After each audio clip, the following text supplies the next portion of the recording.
ថ្ងៃនេះខ្ញុំមានវីដេអូថ្មីមកចែករំលែកបងប្អូនទៀតហើយវីដេអូនេះខ្ញុំចង់ធ្វើអំពីរបៀបលុប account Facebook ចោលបងប្អូនបាទ account ដែលយើងលេងប្រចាំថ្ងៃហ្នឹងបើសិនជាបងប្អូនចង់លុបវាចោលតែម្ដងគឺបងប្អូនអាចលុបបានតែ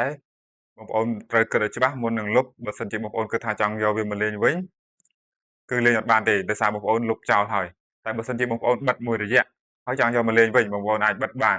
បិទហើយបងប្អូនអាចយកមកលេងវិញបានចឹងណាសំខាន់គឺបងប្អូនឲ្យទៅចាំ password account Facebook របស់បងប្អូនចឹងណាបើសិនជាបងប្អូនចង់លុបរហូតហើយឡើងយកមកលេងវិញគឺបងប្អូនលុបចោលតែម្ដងតែអត់អាចយកមកលេងវិញបានទេបញ្ជាក់ត្រង់ហ្នឹងតែបើសិនជាបងប្អូនចង់បិទមួយរយៈហើយបងប្អូនចង់យកមកលេងវិញឬក៏បងប្អូនចង់ទៅលេងអាផ្សេង account ផ្សេងហើយបងប្អូនបិទវាចោលសិនបងប្អូនអាចបិទបាន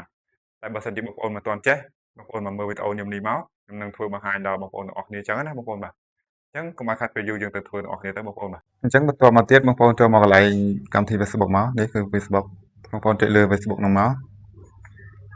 បន្តមកទៀតបងប្អូនធ្វើការចុចមកលើកន្លែងត្រី3នេះមកបងប្អូនចុចកន្លែងត្រី3ហើយបន្តមកទៀតបងប្អូនចូលកន្លែង setting មកបងប្អូនចូលកន្លែង setting ហើយបន្តមកទៀតបងប្អូនធ្វើការចុចលើកន្លែងនេះមកបងប្អូនចុចកន្លែងហ្នឹងហើយបន្តមកដល់កន្លែងនេះបងប្អូនអស់ឡើងលើបន្តិចមកបងប្អូនចូលមកកន្លែងនេះមកមើលខ្ញុំវាសឲ្យមកចុចតាមខ្ញុំហ្នឹងមកដល់កន្លែងនេះបងប្អូនជ្រើសរើសយកខាងក្រោមនេះមកបងប្អូនចុចលើកន្លែងខាងក្រោមហ្នឹងហើយមកដល់កន្លែងនេះគឺគេឲ្យមានជម្រើស2អញ្ចឹងបងប្អូនចុចយកខាងក្រោមមកបន្តមកទៀតមកដល់កន្លែងនេះបងប្អូនចុចលើ account Facebook មក